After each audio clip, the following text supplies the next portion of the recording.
সাক্ষাৎকার নাকি যুদ্ধ পরবর্তী দেশের ধ্বংসস্তূপ থেকে আসা কোনো বার্তা? দীর্ঘ ১.৫ বছর নীরব থাকার পর অবশেষে মুখ খুলেছেন বাংলাদেশের মহামান্য রাষ্ট্রপতি মোহাম্মদ শাহাবুদ্দিন চুপ্পু। কালের কণ্ঠের নির্বাহী সম্পাদক হায়দার আলীকে দেওয়া এক সাক্ষাৎকারে বঙ্গভবনের ৪ দেওয়ালের ভেতরে ঘটে যাওয়া এক রুদ্ধশ্বাস ষড়যন্ত্রের গল্প গতকাল তিনি শুনিয়েছেন, যেখানে তাকে সরিয়ে দেওয়ার জন্য পদে পদে পাতা হয়েছিল বিশাল সব ফাঁদ।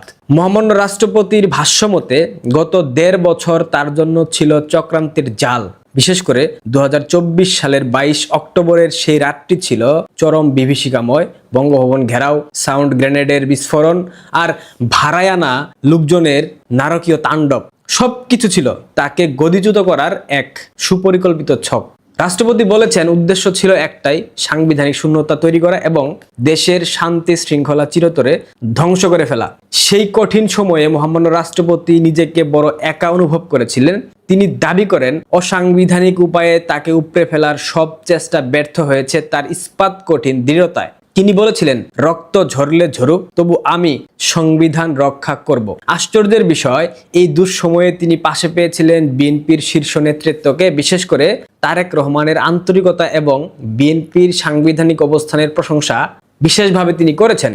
সবচেয়ে বিস্ফোরক তথ্যটি হলো অন্তর্বর্তী সরকারের সাথে তার সম্পর্কের ফাটল। রাষ্ট্রপতি অভিযোগ করেছেন, প্রধান উপদেষ্টা ডক্টর ইউনূস অন্তত ১৫ বার বিদেশ সফর করলেও একবারের জন্যও তাকে জানাননি, যা একটি স্পষ্ট সাংবিধানিক লঙ্ঘন। এমনকি বিশ্বজুড়ে বাংলাদেশের দূতাবাসগুলো থেকে রাষ্ট্রপতির ছবি সরিয়ে ফেলা এবং তার বিদেশ সফর আটকে দেওয়ার মতো জঘন্য ঘটনাগুলো তাকে গভীরভাবে ব্যথিত করেছে। রাষ্ট্রপতি গতকাল আক্ষেপ করে বলেছেন, তাকে জনবিচ্ছিন্ন করার জন্য তার পুরো প্রেস উইং কেড়ে নেওয়া হয়েছে। এমনকি ক্রিকেট দলের জয়ের জন্য একটি অভিনন্দন বার্তা দেবার ক্ষমতাও তার ছিল না। তিনি এখন নিজ প্রসাদে এক প্রকার প্রতিবন্ধী হয়ে আছেন। তার প্রশ্ন, কেন তাকে এতটা অন্ধকার রাখার চেষ্টা করা হলো? একজন রাষ্ট্রপতি যখন নিজে অভিযোগ করেন যে তাকে সরিয়ে দিয়ে একজন সাবেক প্রধান বিচারপতিকে রাষ্ট্রপতি বানানোর চেষ্টা করা হয়েছিল, তখন পর্দার পেছনের রাজনীতি নিয়ে বড় প্রশ্ন দেখা দেয়। রাষ্ট্রপতির এই বিস্ফোরক সাক্ষাৎকারে কি শুধুমাত্র তার ব্যক্তিগত লড়াইয়ের গল্প, নাকি বাংলাদেশের রাজনীতির কোনো গভীর সংকটের পূর্বাভাস?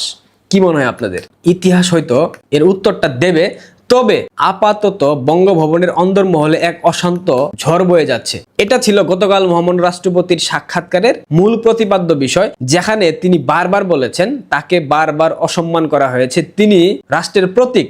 সংবিধান অনুসারে তার সক্ষমতা, তার ক্ষমতার জায়গা কতটুকু সেটা আমি বলবো না, কিন্তু তাকে রাষ্ট্রের প্রধান হিসেবে যেটুক সম্মান করা উচিত ছিল সেইটুক সম্মান অন্তর্বর্তীকালীন সরকার করেনি। তার বিরুদ্ধে গিয়ে যত প্রকার কর্মযজ্ঞ সবকিছু করেছে। তার বিদেশ সফর আটকে দেওয়া হয়েছে, তাকে সাংবিধানিক স্বীকৃতি দেওয়া হয়নি, তাকে অবরুদ্ধ করে রাখা হয়েছে, তাকে হসপিটাল ট্রিটমেন্ট করতে দেওয়া হয়নি, তাকে বঙ্গভবনের বাইরে বের হতে দেওয়া হয়নি। এমনকি যতগুলো অধ্যাদেশ হয়েছে জারি, কোনো অধ্যাদেশেই তার থেকে কোনো প্রকার মতামত কিংবা পরামর্শ নেওয়া হয়নি। এমনকি ডক্টর ইউনূস গত ১৫ মাসে একবারের জন্যও তার সাথে সাক্ষাৎ করেনি, যেটা স্পষ্টত সাংবিধানিক লঙ্ঘন।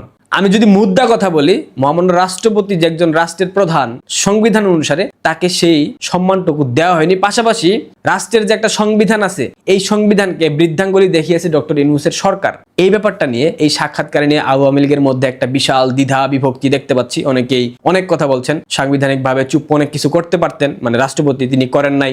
অনেকেই বলার চেষ্টা করছেন তিনি ডিপ স্টেটের দালাল, অনেকেই বলার চেষ্টা করছেন তিনি বিএনপির দালাল, কারণ তিনি একাধিকবার বিএনপির প্রশংসা করেছেন।